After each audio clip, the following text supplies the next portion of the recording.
Ini tiri-tirinya plus. Mantap. Bismillah. Ini ikan asinnya Mama Ceko toh. Tidak asin. Kayak keripik.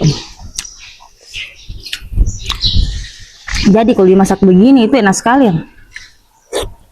Saya pernah coba ikan asin yang dijual itu asin sekali, nggak cocok menurutku. Tapi coba nih sama orang. Ini enak. Ada dua. Mantapnya.